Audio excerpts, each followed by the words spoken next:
Alright, quick video for a customer named Jimmy.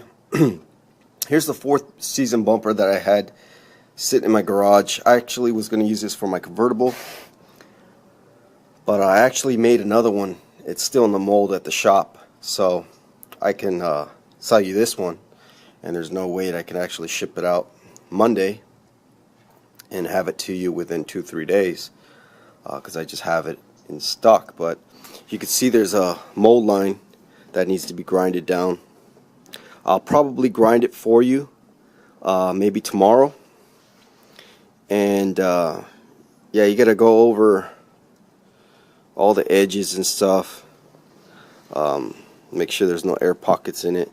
But you know what, I was thinking about that. I know you don't have the tools and stuff, so I'm thinking maybe I'll just do it for you.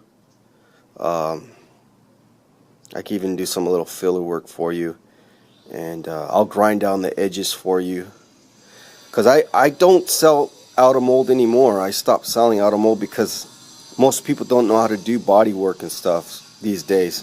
So I figured, and even shops, even body shops, sometimes they don't even know what they're doing themselves. They'll get parts, and I've heard customers tell me, body shops, you know, that they complain whenever they have to do any modification on a piece of fiberglass. It's ridiculous.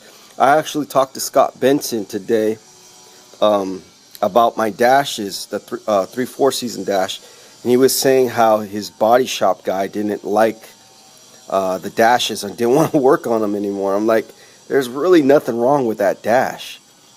I don't get why they would even say that to him, but whatever.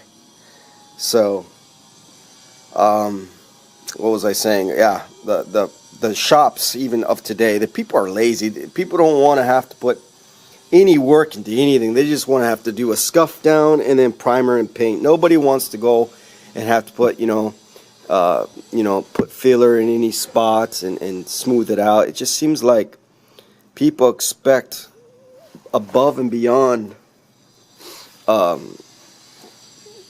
perfection, I guess. People just want stuff that's perfect, and we don't live, nothing's perfect in this world. Everything, it takes work to get done the right way.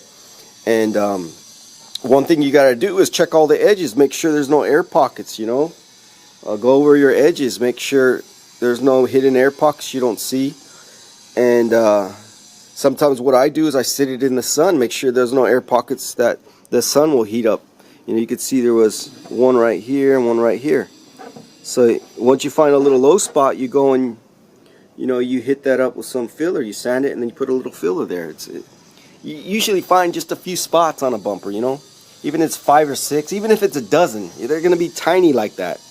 Not a big deal to find them, and you know, just put a little dab of glazing putty over it. You know, it's not the hardest thing in the world. It's not too hard. So I figured I'd just make the bumpers and finish them myself, and don't sell anything out of mold anymore, because I'm tired of people saying, oh, I got a part off Jacob, and you know, look, it's got a chip, or it's not perfect. Well, yeah, nothing's perfect. I mean, you might buy one off someone else, it might look perfect, but once you put it in the sun, you're going to see those spots, or you go over the edges, you're going to start breaking into the fiberglass, into the gel coat. Because even if it looks perfect, there's still going to be spots where nobody's perfect. No one's got a perfect hand where they're getting every single air pocket out of the fiberglass layup inside, you know, the bumper. Now, I'm pretty good with the roller, but I'm not perfect. And you can see it's a thick bumper. You know, it's real nice and thick. Check that out. See that? It's got to be at least, I don't know, 3-4 quarters thick right there. Same on this side. And nice and thick here too. Literally, I could stand on this bumper. Matter of fact, let's make a quick video of me standing on it. And so I don't edit it. Let's see if I can do it without having to edit it. How could I do this? We'll take this bumper and we'll just set it over here on the right here. Okay, you can see the bumper. I'm a good 200 pounds. Okay, See that? I'm on the bumper. No hands. Look. No hands, guys. Okay, it's not gonna crack. This thing is super thick. And I've stand on one of these before in the past, a few years ago, and just to prove that it's not a cheapy, flimsy piece of crap bumper. I'm not being cheap on the fiberglass. I'm not, you know, I'm not being cheap, guys. I'm making them as if it was for myself, you know, the way I would want it. Now, you don't want it too thick. You don't want this thing like a ½ inch thick, but you know, a good 1/4 inch, or you know, 1/4 inch is really thick even for a part, but you know, a good thickness about like that. That's good. I don't know how many quarters that would be. Maybe 2 3/4 thick. Okay. Let's see if I can measure it. Let me get a measuring. Got a big mess over here.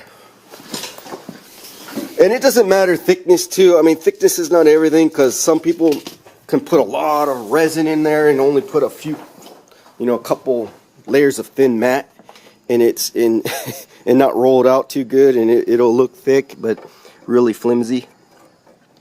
So this is a good, I don't know, 5 millimeters. Let's see that. There we go. I don't know, 4 millimeters there.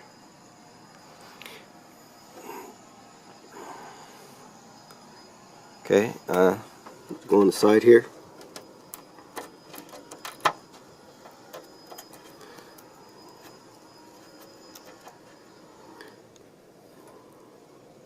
That looks about 8 millimeters. 5, 6, 7 millimeters about. That's real nice and thick, guys. I mean, that's never going to break. This thing will outlive your car, and it'll never get rust. So, I mean, only way this thing's going to go bad on you is if you wreck it, get in a car accident, and somebody hits you, and it actually cracks the bumper.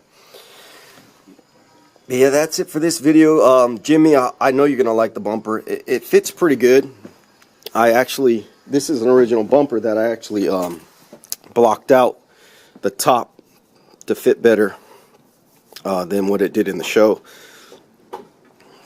Added a lot of filler up here to raise it up, and I added these flanges to keep it from flexing, and that's why you're able to stand on this thing and put a lot of pressure on it, because of this flange that goes from here and all the way over there. That actually gives it a lot of strength. So yeah, I might get to work on this tomorrow for you, and who knows, I might even surprise you with this thing. Alright, man, that's it for this video, and yeah, that's how it looks out of mold, guys. And this one actually came out perfect. Usually I chip it on the edge with a hammer or something when I'm pulling off the bumpers. This one came out real good, no chips or anything. And you can see I got excessive glass that I forgot to trim off, but I'll do that tomorrow with some clay there. But yeah, all that needs to be trimmed out back a little bit over here, and all the mold line needs to be trimmed. So there's some work that I still need to do to this. Again, I don't usually do out of molds because of, you know, people not knowing what they're doing out there. So who knows, I might actually finish this up, some of it for you.